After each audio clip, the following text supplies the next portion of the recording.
اعوذ باللہ من الشیطان الرجیم بسم اللہ الرحمن الرحیم سبحان الذی اسری بعبدہ لیلا من المسجد الحرام الی المسجد الاقصی صدق اللہ العظیم و صدق رسولہ النبی الکریم۔ آج جیسا کہ شب قدر ہے، شب معراج ہے، اس رات میں جناب نبی کریم صلی اللہ علیہ وآلہ وسلم کی ذات گرامی کو اللہ رب العزت نے اوپر بلایا اور اللہ تعالیٰ سے ہم کلام ہوئے اور نماز کا تحفہ لے کر آئے۔ اب دیکھیں جیسے کہ یہ مشہور ہے کہ اس رات ہمیں جاگنا چاہیے، عبادت کی رات ہے، اس کو کہتے ہیں عبادت کی رات۔ آیا قرآن اور حدیث کی روح سے اگر ہم اس کو دیکھیں، اس کو اگر ہم جانچیں تو آیا کہ واقعتاً یہ معراج یہ عبادت کی رات ہے کہ نہیں؟ دیکھیں مومن کے لیے ہر رات وہ عبادت کی رات ہوا کرتی ہے، مسلمان کے لیے ہر رات عبادت کی رات ہوا کرتی ہے۔ اسلام میں یہ تخصیص نہیں ہے کہ بس جب شب معراج ہوگا اس میں آپ نے عبادت کرنی اس رات میں، باقی کوئی رات میں عبادت نہ کرو، یہ آپ کو کہیں سے نہیں ملے گا۔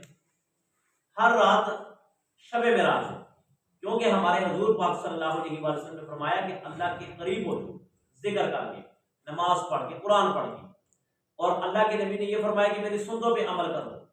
یاد رکھنا ہر رات شب معراج ہے، ہر دن شب معراج ہے کہ جس میں ایک بندہ اللہ اور اس کے رسول کے بتائے ہوئے طریقے پر عمل کرتا ہے، کیونکہ قرآن میں لکھا ہوا۔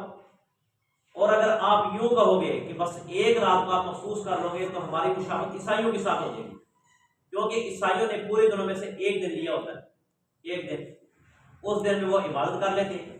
اسی طرح عیسائیوں نے سال میں ایک دن رکھا ہوتا ہے کہ جس کو حضرت عیسیٰ علیہ السلام کی ولادت کا دن دیتے ہیں، ٹھیک ہے؟ وہ دنوں میں مخصوص دنوں میں عبادت کرتے ہیں۔ اسلام میں یہ نہیں ہے۔ اسلام میں جب صبح اٹھو گے تو فجر کی نماز ہے، رات کو سو گے تو عشاء کی نماز ہے۔ اسلام میں ہفتے میں جمعہ آئے گا، ٹھیک ہے؟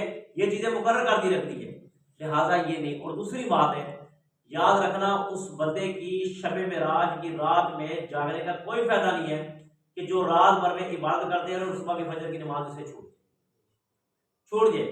حضرت عمر فاروق رضی اللہ عنہ نے ایک صحابی کے بارے میں پوچھا کہ وہ صحابی فجر کی نماز میں نہیں ہوتے، تو حضرت عمر فاروق نے ان کی والدہ سے پوچھا کہ وہ فجر کی نماز میں نہیں ہوتی، کیا بات ہے؟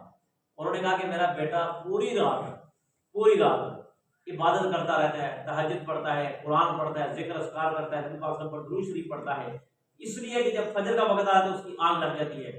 فرمایا کہ اس کو فاروق کا پیغام دے دو کہ پوری رات وہ سویا رہے، مگر فرض نماز پڑھے، اللہ تعالیٰ پوری رات سونے کا ثواب اس کو عطا فرمائے۔ اس لیے آپ ہر رات عبادت کریں، مگر فجر کی نماز ضرور پڑھیں۔ شب معراج میں اگر آج جاگنا ہے ضرور جاگیں، مگر فجر کی نماز نہیں چھوڑیں۔ فجر کی نماز اگر چھوڑ دیں گے تو پھر ساری رات عبادت کا کوئی فائدہ نہیں ہے۔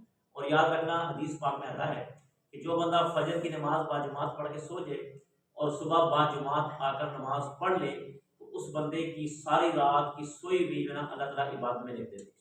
یہ سب سے بڑی فضیلت ہے۔ اللہ سے دعا ہے کہ اللہ